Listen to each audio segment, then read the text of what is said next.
알파와 오메가 되시는 하나님께서 나의 마치는 날까지 붙드신다는 고백, 오늘 한 해를 마무리하며 새로운 시작을 하는 이 시간, 우리에게 꼭 필요한 신앙의 고백인 줄로 믿습니다. 잘 돌아보시고 또 잘 새해의 소망을 바라볼 줄 아는 진정 주의 사랑하는 자녀들 되시기를 진심으로 축복합니다. 도량발호 2024년 교수신문이 선정한 올해의 사자성어입니다. 제멋대로 권력을 부리며 함부로 날뛴다 라는 뜻입니다. 교수신문은 권력자는 국민의 삶을 위해 노력하고 봉사하는데 그 권력을 바르게 써야 함에도 권력을 사적으로 남용하고 있다고 그 선정 사유를 밝혔습니다. 더 이상의 부연 설명이 필요 없는 말인 것 같습니다. 정치 지도자들이 보여주고 있는 무질서로 한 해가 혼란 속에 저물어간 것 같더니, 기도해 주신 것처럼 지난 주일에는 정말 너무나 안타까운 대형 참사까지 더해져서 모든 국민의 마음에 어떤 그 구멍이 뚫린 것 같은 그런 허망함이 있습니다. 어떤 것도 기대기가 어려울 것 같은 그런 상황입니다. 이럴 때일수록 우리는 지난 우리가 함께 본 사도행전에서 확인한 것처럼 유라굴로 광풍 앞에서 우리와 똑같이 허망해질 수밖에 없었던 그 사람들, 붙잡을 것 아무것도 없어서 두려워하고 있었던 그 사람들에게 선포된 바울의 목소리를 기억해야 할 것입니다. 안심하라, 안심하라. 사실 이 말씀의 원조는 우리 예수님이십니다. 예수님이 기도하러 산에 올라가신 사이에 제자들끼리 배에 올라탔습니다. 그런데 바로 그때 풍랑을 맞이합니다. 안절부절하고 있었습니다. 예수님께서는 그 모습을 안타깝게 여기시고 마치 버선발로 뛰쳐나가신 것처럼 물 위를 걸어오십니다. 하지만 풍랑 속에 있는 제자들, 주님이신 예수님보다 풍랑이 더 가깝게 보이니까 시선을 그 풍랑에 빼앗깁니다. 주님을 알아보지 못하는 정도가 아니라 유령인 줄 알았습니다. 사람을 혼비백산하게 만드는 이 우화는 정말 큰 힘이 있습니다. 제자들마저도 주님을 유령으로 보았으니 말입니다. 하지만 그때 허락하신 예수님의 말씀이 바로 안심하라였습니다. 예수께서 즉시 이르시되 안심하라, 나니 두려워하지 말라. 그렇습니다. 우리 예수님은 우리가 두려워하고 정말 혼비백산한 바로 그때 즉시 말씀하십니다. 안심하라. 복음은 이렇게 전혀 안심할 수 없는 상황인데 안심하라 명령하시는 정말 놀라운 명령입니다. 그 어떤 것도 기대할 수 없을 때 그때서야 절대자의 능력에 기대는 것이 인간의 연약함입니다. 그 전에는, 그러니까 뭔가 할 수 있을 것 같을 때는 스스로 이것저것 많이 합니다. 유라굴로 광풍 앞에서도 사람들은 처음에 구명보트를 꼭 쥐었죠. 그런데 그럼에도 불구하고 광풍이 더욱더 세게 부니까 어떻게 했습니까? 들고 있던 모든 것들을 자기 손으로 내다 던져버렸습니다. 우리가 그것을 기억하고 있습니다. 바로 그때서야 바울이 전하는 하나님의 말씀 안심하라 라는 그 말씀에 귀를 기울였습니다. 복음은 이렇게 안심할 수 없는 그 인생길에서 안심할 수 있게 하는 최후의 해답입니다. 그리고 이것은 시야에 따라서 허락받을 수도 있고 그렇지 못할 수도 있습니다.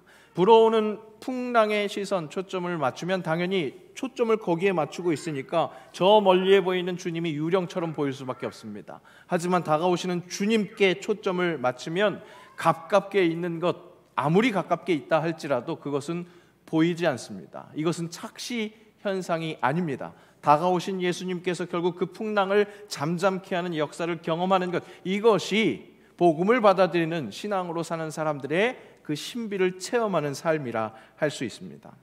여러분, 송구영신 예배 무엇을 기대하고 오셨습니까?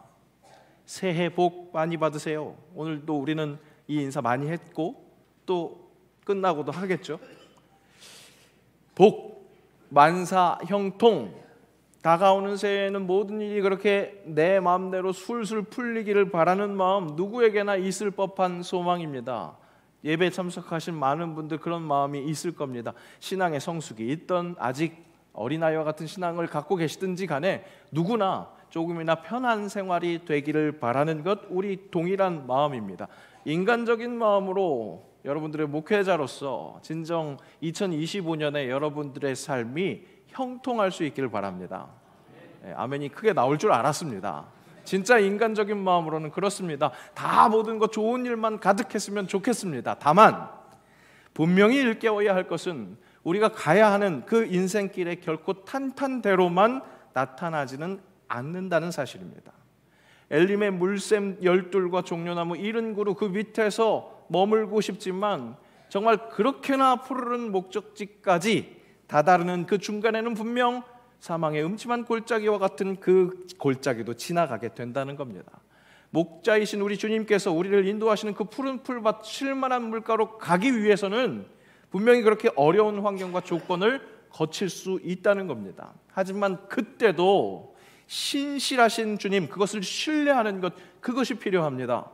오늘 예배는 바로 그렇게 신실하신 하나님을 잊지 않겠다는 다짐이 있어야 합니다. 여러분, 이것이 복입니다. 2025년 우리가 받을 수 있는 복은 신실하신 하나님을 잊지 않겠다, 의심하지 않겠다, 신뢰하겠다라는 그 결단이 있을 때 허락될 줄로 믿습니다.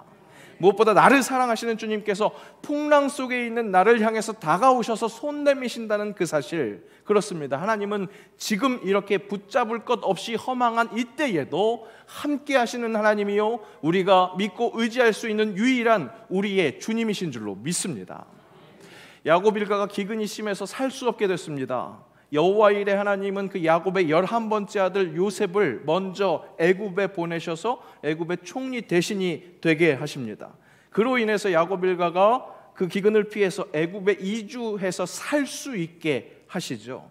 묘한 것은 우리가 잘 알고 있는 것처럼 요셉이 애굽에 먼저 가게 된 건 그의 형들이 이 요셉을 시기 질투해서 죽이려다가 그냥 종으로 팔아먹었기 때문에 그렇게 됐습니다. 요셉에게는 억울하기만 하고 험난했던, 정말 사망의 음침한 골짜기와 같았던 그런 인생 험한 길이었습니다. 그런데 묘하게도 요셉이 그 우여곡절을 겪는 그 모든 과정마다 성경은 어떻게 기록하고 있는지 아십니까? 그가 형통했더라, 형통했더라, 그렇게 기록합니다. 요셉 입장에서는 전혀 형통한 길이 아니었습니다. 종살이하고 누명 써서 감옥 가고 감옥에서 답답한 시간 보내야만 했습니다. 하지만 훗날 요셉은 그런 자신의 그 험난했던 인생길을 이렇게 해석하면서 원수 같은 형들에게 복음을 전파하는 것을 볼 수 있습니다. 함께 읽습니다. 당신들은 나를 해하려 하였으나 하나님은 그것을 선으로 바꾸사 오늘과 같이 많은 백성의 생명을 구원하게 하시려 하셨나니. 그렇습니다, 여러분. 믿는 이의 우여곡절은 결국 살리려 하시는 하나님의 인도하심 안에 있습니다. 그리고 그 하나님의 인도하심에 나를 포함한 많은 생명을 살리려는 목적이 있다는 것을 기억하시기 바랍니다. 이것을 믿을 때 비로소 안심할 수 있습니다. 요셉은 그 하나님의 구원하심을 깨닫고 그의 그 깨달음 덕분에 야곱 일가 이스라엘 애굽에서 생존할 수 있었습니다. 하지만 후에 시간이 많이 흘렀습니다. 애굽 왕이 이제 요셉을 알지 못하는 왕이 세워질 정도로 시간이 많이 지났을 때 주의 구원하심으로 편안한 삶을 살던 이 이스라엘 백성들이 이 애굽 땅의 원래 원주민, 그 애굽인들보다 더욱더 강성하게 정말 생육하고 번성했습니다. 애굽 사람들이 이제 경계하기 시작합니다. 그래서 이 이스라엘 백성들을 종살이 시키죠. 요셉이 그 옛날 인생의 우여곡절 중에서 쉽사리 이해할 수 없었던 현실, 그 위기가 이제 이스라엘 백성들에게 전체에게 다가온 겁니다. 하지만 이스라엘 사람들 비록 종살이라 할지라도 익숙하니까, 편안하니까, 편안한 편이니까 그 땅에서 안주하려고 합니다. 하지만 이스라엘이 주목해야 할 것은 무엇입니까? 지금 이 삶 속에서 편안한 것, 익숙한 것, 그것이 아닙니다. 여호와 일에 하나님의 계획, 인도하심을 주목해야 합니다. 애굽 땅에 올 때도 여호와 일에 하나님의 은혜로 왔던 것처럼 살 수 있게 하시는 하나님의 인도하심은 모세를 통해서 다시 그 약속의 땅으로 돌아가도록 하는 것이었습니다. 바로 이것이 출애굽 역사였습니다. 애굽에서 약속의 땅으로 돌아가는 길, 지리적으로 그렇게나 오래 걸릴 길이 아니었습니다. 그런데 그 길이, 약속의 땅으로 돌아가는 그 길이 무려 40년이나 걸립니다.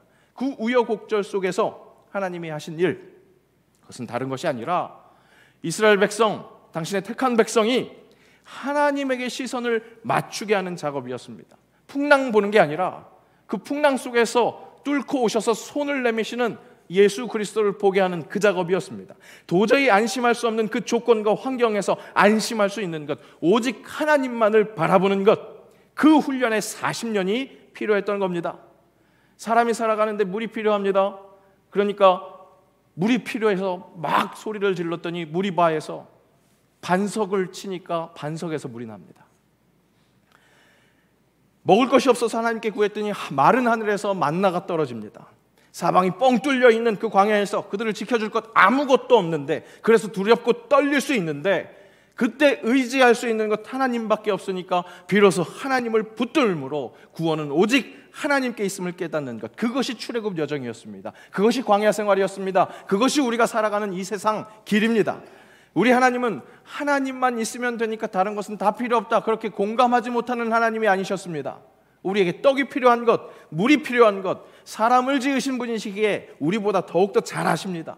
그런데 그 모든 것을 허락하시는 분, 즉 하나님이, 그분이 사람을 진정 살릴 수 있다는 것, 진정 살 수 있게 한다는 그 사실을 다시 한번 일깨우시는 겁니다. 하나님의 말씀은 다른 것이 아니라 바로 그것을 일깨웁니다. 하나님이 주시는 그 어떤 것이 복이 아니라 하나님이 복이라는 것, 하나님이 우리를 살리신다는 것. 2025년의 주제, 하나님 말씀으로입니다. 함께 하겠습니다. 하나님 말씀으로. 그 주제 말씀 다시 한번 읽어보겠습니다. 함께 읽습니다.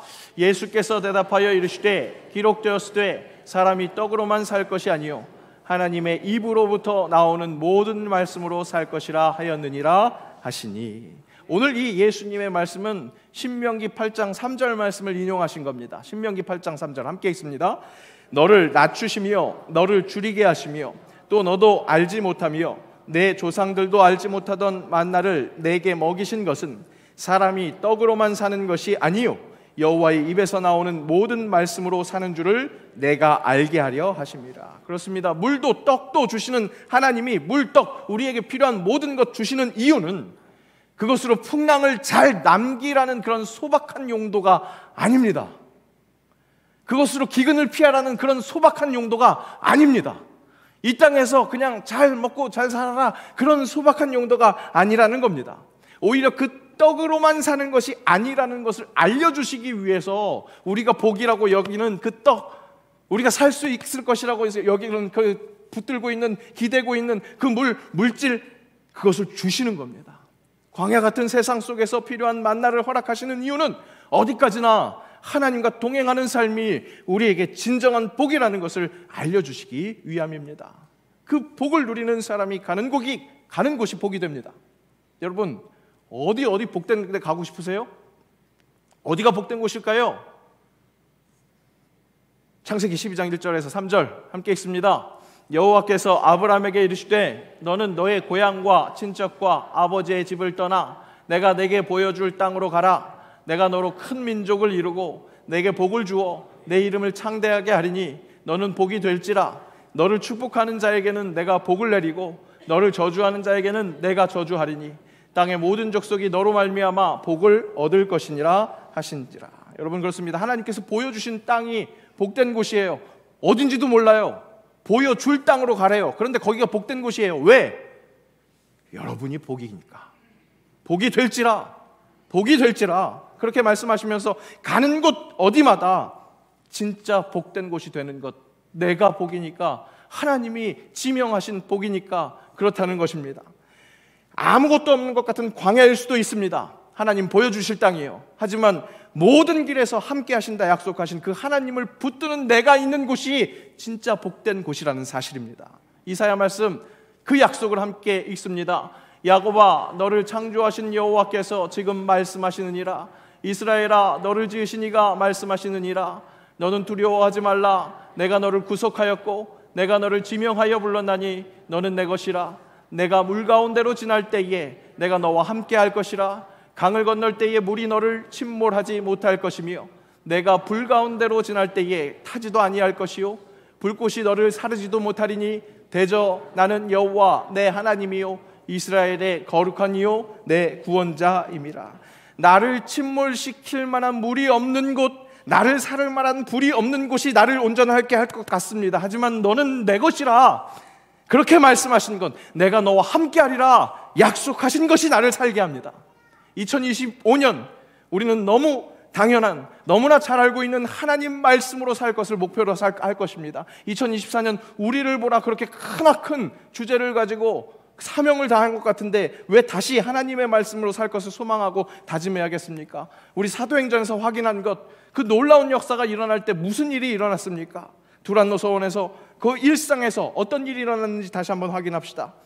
사도행전 19장 9절에서 10절 말씀 함께 있습니다. 어떤 사람들은 마음이 굳어 순종하지 않고 무리 앞에서 이 돌을 비방하거늘 바울이 그들을 떠나 제자들을 따로 세우고 두란노 서원에서 날마다 강론하니라. 2해 동안 이같이 하니 아시아에 사는 자는 유대인이나 헬라인이나 다 주의 말씀을 듣더라. 놀라운 치유의 역사, 성령의 역사가 일어나는 그곳에서는 매일매일 말씀이 선포되고 매일매일 말씀을 잘 듣는 일이 있었다는 겁니다.